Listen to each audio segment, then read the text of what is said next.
Hey, basketball fans, welcome into a new episode of Around the Rim, your favorite WNBA show. I was about to say podcast, Oh Habits Die Hard. I'm your co-host, Terrika Foster-Brasby, along with my co-host, LaChina Robinson. And LaChina, you've been busy this weekend. You were all over the place. I saw you in Phoenix.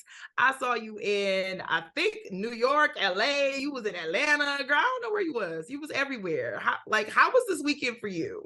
This weekend, opening weekend was great. And I know we're going to talk about a lot in this show, starting with the performances of the super teams. We're going to get a little bit into BG, but overall, I was just ecstatic. Viewership was up. So folks were watching the WNBA. They were ready for it, tweeting, great basketball. I mean, this is my favorite time of the year, T. You already know that. I really do know that. And so we're not going to belabor the point today because, as you mentioned, opening weekend was ecstatic. ESPN PR released the numbers that the viewership was out of control. But everyone absolutely tuned in on opening night to see the New York Liberty, the first of the super teams between New York and LA, and Las Vegas. So they had a matchup on Friday night against the Washington Mystics, and that game looked a little differently than I believed people thought that it was going to go, right? And then they turn around and have another game on Sunday against the Indiana Fever, in which Breanna Stewart literally went lights out in the building and dropped 45 points. I think she had like 42 by the time the third quarter was even over. So I would love to get your thoughts on what to make of New York. Is it panic time or should we relax a little bit? This, what I'm about to say, Terrika, is going out to the most irrational fans that exist in sport, right? You do the NFL thing. So I guess maybe it's the Cowboys on that end. But when it comes to basketball, the New York basketball fan is crazy fans. Yeah. They are irrational. They are passionate. They're educated. I mean, I've got to do games in Madison Square Garden, and there's nothing like it. And we appreciate that. But at the same time, I'm going to speak to the irrational side of the New York fandom right now as it pertains to this Liberty team. Now, coming into the season, big storyline, Breanna Stewart leaving Seattle, going to New York.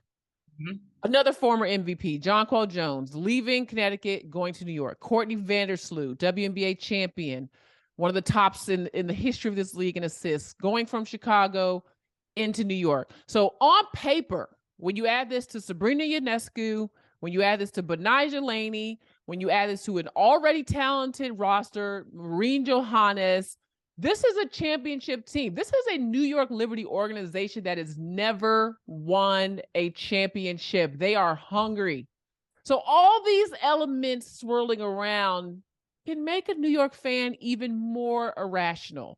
And the reason why I say that is New York will absolutely be in the conversation for a championship at the end of the year, but it's not going to happen overnight. And this weekend was a testament to that. So take your schedule, my Liberty fans, and tuck it away somewhere. I know you probably want to be able to say, well, by here they should have won 10 games, and by here they should have won 20, and they should beat the Aces this many times. Put all that away. This is a work in progress. And what we saw against the Mystics was not good on opening night. Mm-hmm. It was terrible. Could not be a worse debut for the Liberty coming out of the gates, correct? 80-64. And that was the final score. It was worse than that up in the middle. And all credit to Washington, another team that I've said since draft night on record that this team would be competing for a championship. I 100% believe in what that organization is doing. However, Liberty looked bad. They come back on Sunday playing against the Indiana Fever, which, let's be honest, expectations for the Fever aren't high this year. I believe that they're not going to finish in last place, could make the playoffs. So keeping that all into perspective, what was the New York Liberty going to look like on opening night in Barclays? And they won. Number one. But they won behind Breanna Stewart getting 45 points. That's unrealistic, people. That's not going to be the way the Liberty is going to win for the rest of the season. So you have night number one that says we're a work in progress. And then you have night number two that says we can absolutely win because we've got a superstar. I mean, a big, giant superstar. But is she going to have to score 45 a night to win? If she is, this isn't going to work. So because this team didn't have a lot of time in preseason to play together, because Jonquel Jones spent a significant amount of time dealing with injury coming into the season, not really playing, getting her conditioning in, because it's going to take a while for this team chemistry to come together, because Courtney Vandersloot spent the whole preseason in concussion protocol. For all those reasons, New York fans, relax. Is it going to work? Yes. Is it going to work today? No. But a lot of people were disappointed in opening weekend. A lot of irrational people were disappointed in opening weekend for Liberty. I will not say that I am an irrational New York fan, because I'm not a New York fan at all. However, I do feel that there's some validity in how these New York fans should feel regarding an opening weekend performance. It's not about losing, because teams win or lose. And I don't see a single team in this league that's going to go undefeated this year. Nobody's winning 40 games. So I don't think it's about the loss. I think it's about how the team lost. And that, to me, is where there may be some fans who have some validity in their disappointment. You coughed the ball up 22 times in your opening performance. That's a lot. Like, that is a lot. Sabrina Ionescu, she was 7 for 20. And a lot of these shots are shots that she sometimes makes. But you got to figure out how to balance between attacking and passing, giving the ball up, getting your teammates involved. Maybe that's something you've never had to really do before. But now that you got Breanna Stewart and Jonquel Jones and others on your team who you need to find a way to work into an offensive rhythm, you can't just do that, Sabrina. Like, you just can't. And so, to your point, with more practice time, with more time together, that will happen. The problem is, to your point about irrational fans, New York ain't got no time. That's the bottom line. Like, there is no time for New York for real to figure this out. You really do have to figure it out, and figure it out fast, because that's what comes with being in a New York market. And it ain't fair. Life ain't fair, but that's the reality. The expectation was you would come here and you would win. And the fact of the matter is, y'all ain't really looked that good in opening weekend. So I understand you're talking about irrationality and rational fans and all this other stuff, but at the end of the day, I don't feel like they're 100% wrong. I don't think you need to blow a team out, but I think it means that you need to have a much better performance than you had on Friday. And even on Sunday, again, Stewie ain't going to drop 45 every night. Maybe you think Jonquel will step up and drop 45 another night, or maybe you think Sabrina going to drop 35 another night. You can't really run a team or win a championship based on individual performances. Like, that's the bottom line. Okay, let me just say this, because I know we need to move on to the other super team. That you saying that they don't have time, they absolutely have time, Terrika.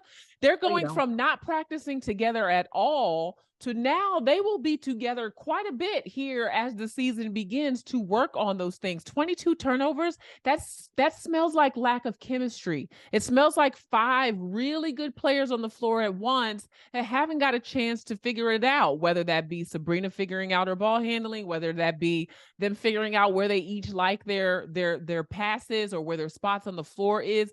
That comes over time. And let me tell you this, it's a lie if you think that New York fans, despite what happens in the regular season, New York can finish last because they are slow out of the gates. And when you get to that championship, when they get to the championship game, them fans gonna be right up in there like they was in there since day one. They absolutely have time, because the moment that this train starts moving in the right direction, the New York fans gonna be right back on it, and it'll be moving on the tracks. We agree to disagree, because you do not have time. These games, and what's crazy about that is we have both seen teams start off really bad. Look at the 2021 Chicago Sky. Like, they started off that season, what was like 0-6, 0-7, something crazy like that. They started off that season terribly. They were like right at or right above 500 and won a championship. So I'm not saying that it's not possible, but I am saying you really don't have, like, you're feeding people a dream and saying, oh, you've got all season to figure it out. No, you don't, because some of these early games matter late in the season. May not look like it now, but it will matter at some point late in the season. You don't have 4 or 5. You don't have all this time to figure it out. And look, they are about to play. I don't even know what this means. I don't even know what that means, LaChina. 3 words: the Miami Heat. Oh, you know what? They finished 8th in the regular season, and they about to play for an NBA championship. I'm not even going to talk about Miami. That's it. Because I need to talk about Miami. That's all you need to know. Okay, moving on other super team, your aces. And I say your aces for the purposes of you have an opinion that you're about to share. We all know who your team is, the Connecticut Sun. So let's just put that out. Who's looking like A++. We'll get to that another time. But the Aces, without Becky Hammond for their first 2 games, but game 1 didn't really matter. Blowout in Seattle. They put up 100+ points. This is the other super team, but there are people that feel like this may not work the way you think, trying to add a big piece like Candace Parker and a 2-time MVP. Can that wrinkle come together in the right ways? The wrinkle looked really good this weekend, T. It looked incredibly good. And that 41-point victory over the Seattle Storm is the largest victory on a season opener and 3rd largest on the road, according to ESPN stats. And the reason why I am sick of arguing with people on social media and people in circles about this Aces team is that this is not a typical super team in the way that most people categorize a super team. When you look at New York, for example, and even super teams in the NBA, those teams were manufactured. Like they came together through trades, they came together through whatever means, signings, all this other stuff to create these super teams. This team was already a super team before Candace got there. That core was already legit before Candace got there. It's not like you're adding a veteran player who doesn't understand role playing. Candace knows this is Asia's team.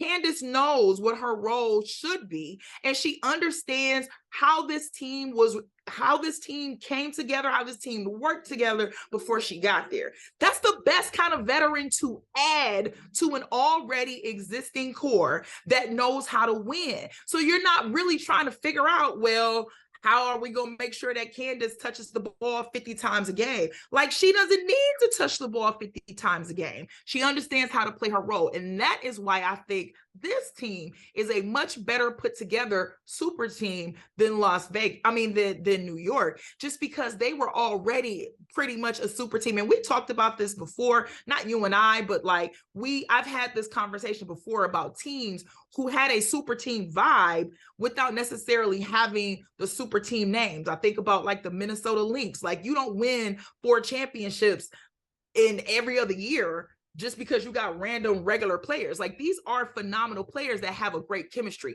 And I see that with Las Vegas. So yeah, I get the point, but Las Vegas, like, they know what they're doing, and they're doing this without their head coach. They're doing, like, to me, that's important. To be able to find leadership without the quote unquote voice of the team and your head coach on the sideline. Now, yes, before you even go here, I get they played the Seattle Storm, but the point margin is not necessarily what makes me believe in this team. It was the style of play. It was seeing big points, big minutes out of Jackie Young, out of Kelsey Plum. Like, those were the things that make me believe in this team, and not necessarily the 41-point victory. I need to check you on a couple things. First of all, what is a super team vibe? Okay, Minnesota was absolutely a super team. Like, let's just say that with your chest. There was no super team vibe in Minnesota. That's number one. I'm not mad at it. Number two, what has Candace Parker's role been previously before coming into the Aces? How many number one picks has Candace Parker played with in her career? She played with one when she won her champ. Let's talk about championship. She played with one in Nneka Ogwumike. How many did she play with in Chicago? She didn't play with any number one picks. Okay. She is now on a roster with 3 other number one picks. So to compare Candace's role in previous stops to what her role is going to be here and her adaptability to that is very different, because Candace Parker is a dynamic player with the ball in her hands. We have never seen Candace Parker as the 4th option on a team. And we forget about 4 number one picks, add Chelsea Gray to that too, because she might as well have been a number one pick the way she just does her thing. So I do think there is some validity to people feeling as though this is going to require a certain level of change and sacrifice that we have yet to see that this team will be willing to embrace for the duration of the season, because this is one game. I think it's going to work out. I think they're going to be in the finals. However, I understand the validity of it, and it's going to be fun to see how it all plays out. But with that all being said, I do think that this is a team that has probably the greatest amount of leadership than any other team we've ever watched assembled in the WNBA. Candace, Chelsea, Becky Hammond, Asia's coming along in her leadership. Alicia Clark is a coach on the floor, was instrumental in that aspect of her game when it came to Seattle winning championships. And so how does all that leadership come together? How do these people yield? What does it look like when you don't get the ball at the end of a tight game? No decisions have to be made about who's getting the ball in the final possession of a game when you up 45. So that's my only thing. I get it, but I do also understand that there are some things to keep your eyes on as the season heats up, because it ain't heated up yet. You're right. You are right in that the season ain't heated up yet, but I feel like you really made my point for me. The whole point about Candace not having to play with these other people, Candace is a dynamic player, but Candace will be the first to tell you she's getting older. So her not having to be the first option, I'm pretty sure she's not mad about that. That's the point that I'm making. We have only seen one game, so we only have one sample size, but I'm pretty sure she's not upset with not having to be the first or even second option. I didn't say Candace. Somebody may be upset if Candace is the first option. That's all I'm saying. If Candace may be the first option. And then where's everybody else at? Because she new to the team. So if she get in the last play and you got 3 number one picks already on the roster, where we at with that?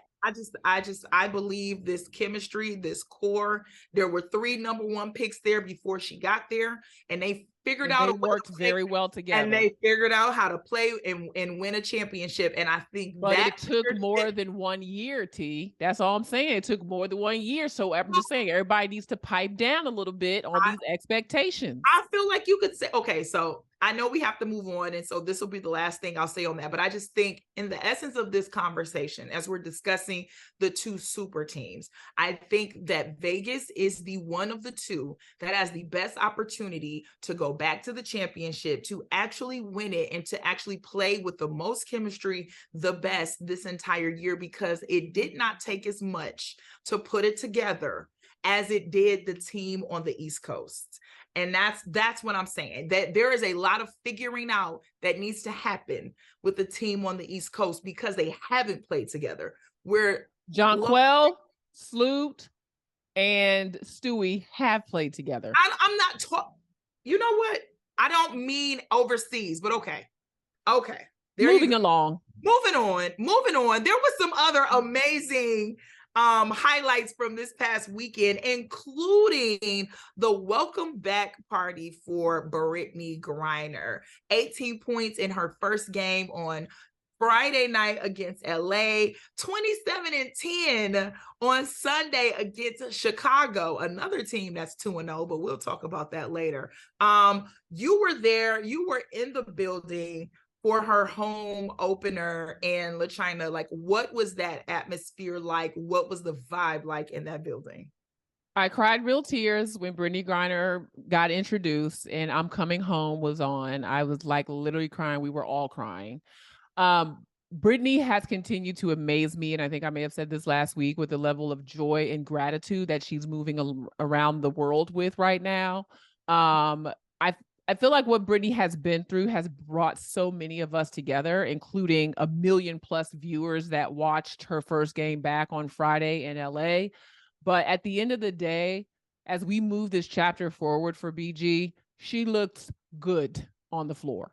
That is my takeaway from this, is that what Brittney has been through, being in a cage, the muscle atrophy, the needing to get in shape.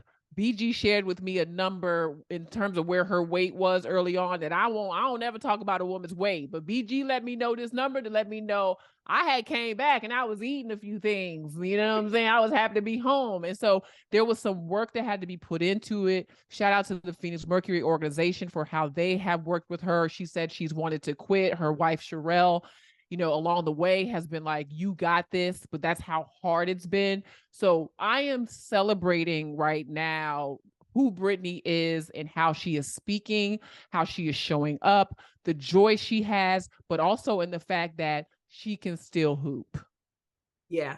And she still says, when you listen to her post game and you listen to her in between, she still talks about how she still has to get better, how she still has to get in shape, and I'm just like, if this is a 50 to 60% Brittney, I don't even want to see you at 100.